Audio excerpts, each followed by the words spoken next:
Salīdzinot eiro ieviešanas izmaksas ar priekšrocībām, ko var iegūt izmantojot šo valūtu, ir skaidrs, ka ieguvumi atsver izdevumus, norāda Latvijas bankas monetārās politikas pārvaldes vadītāja vietnieks Uldis Rutkaste.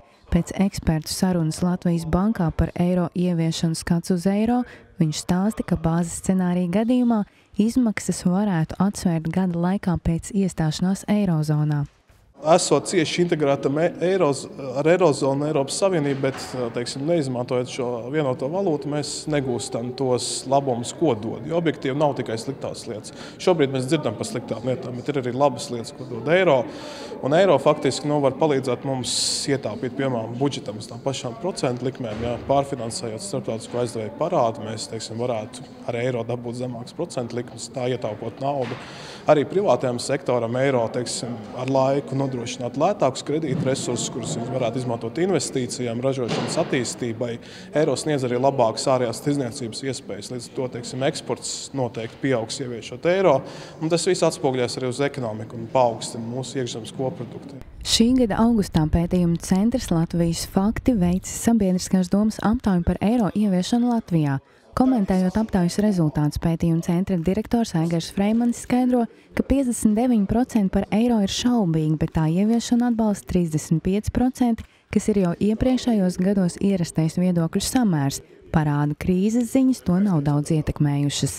Lielākā grupa ir cilvēki, kur šaubās. Viņi patiesībā grib redzēt tehniskus risinājumus, principiālus risinājumus Eirozonai kā tādai, kur Latvija patiesībā ar saviem izmēriem, ekonomikas izmēriem, cilvēku skaitu un vietu vispār Eiropas Savienībā un varbūt arī potenciālo vietu Eirozonā nevar ietekmēt.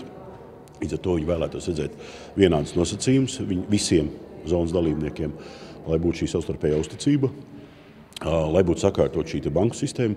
Citiem vārdiem sakot, lai būtu stabilitāte un prognozējumība, kas ir viens no izdzīvošanas nosacījumiem jebkurai valūtai. Ekspertu sarunā piedalījās arī Pārtikas tirgotāju apvienības izpildu direktors Noris Krūzītis, kurš pauda uzskatu, ka, ja valsts būs ieguvēja no eiro ieviešanas, tāda būs arī tirgotāji. Aicināts atbildēt uz jautājumu, kā pārēj uz eiro ietekmēs patēriņu preču cenu, Krūzītis norāda, ka tas ir atkarīgs no tā, cik veiksmīgi noritēs process. Ja mēs paskatāmies Igaunijas pieredzi, kā es arī šodien pieminēju, kad ir notikusi zināma komunikācija ar uzņēmējiem, un tomēr uzņēmēji saprot un arī pievienojas viedoklim, kādā veidā kaut vai noapaļot, ja mēs sakam. Tas ir viens scenārijs, tad šis cenu kāpums Igaunijas gadījumā viņš bija neliels. Es nerunāju pēc tam, kas notiek, pēc tam notiek, kā saka, tur dažādas kolorācijas sākās ar algu pieaugumiem, tur ar izēvielu cenām, bet tas pirmais periods ir ļoti nozīmīgs tādā nozīmē, ka tas dod to vainu tāda kustību uz priekšu inercija, vai tas nobremzē šo te inerciju.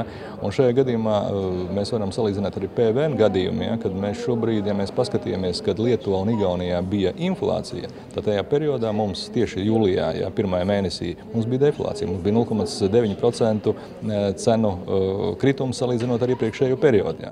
Ekspertu sarunā tika apspriesti jautājumi par eiro ieviešanas finansiālo ietekmi uz valsts budžetu, par ieguvumiem un zaudējumiem, kādi varētu būt ieviešot eiro Latvijā ātri vai arī to atliekot.